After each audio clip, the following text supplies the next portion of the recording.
Toward the end of the 1st century B, the Roman Republic was exhausted by power struggles and civil wars. In this turbulent era, Julius Caesar won massive popularity through his triumph in Gaul and his charismatic leadership, garnering fervent support from both the army and the populace.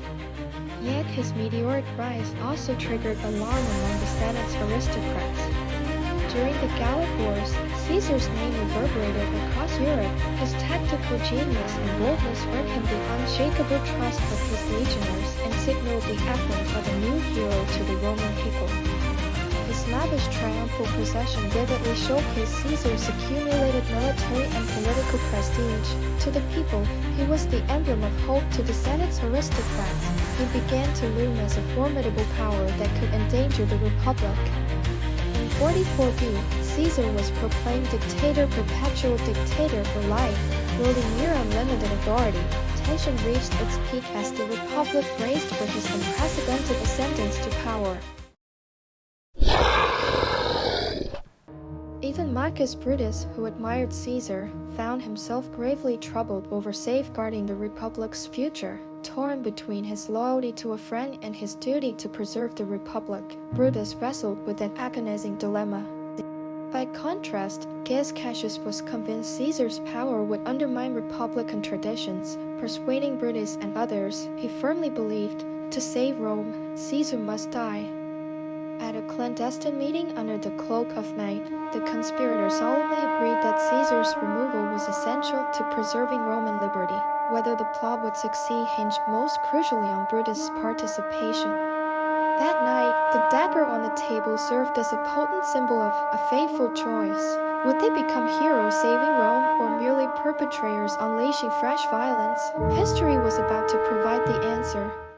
Night after night, Brutus wrestled with the decision, ultimately choosing his course. Though loyalty to Caesar tormented him, he set aside personal feelings for what he believed was the Republic's future.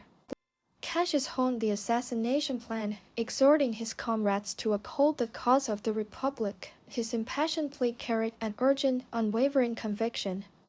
The conspirators verified each role and timeline in detail, as even a single slip-up could doom the plan. The moment that would reshape Rome's destiny drew near. In their final check of weapons, they convinced themselves that Rome's survival demanded Caesar's death. What consequences this act would yield was soon to be revealed. Early one morning, Caesar proceeded to the Senate. His wife, Calpurnia, had warned him of a dire omen in her dreams the night before, but he dismissed it as mere superstition. During the Senate session, his fellow senators suddenly drew their daggers. Caesar turned in disbelief, only to find dozens of blades already aimed at him. Murmuring "Adieu, brute," as he fell at the foot of Pompey's statue, Caesar left the assassins torn between a grim sense of victory and sudden terror. With a single strike of the blade, this moment ironically opened two doors: the fate of the Roman Republic and the dawn of the Empire.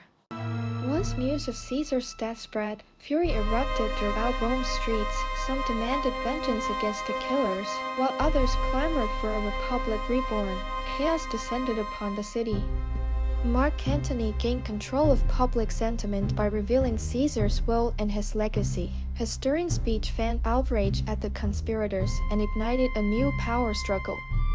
Faced with surging public anger, Brutus and Cassius struggled to preserve their standing in Rome, yet events were already slipping beyond their control, potentially dragging the city back into civil strife.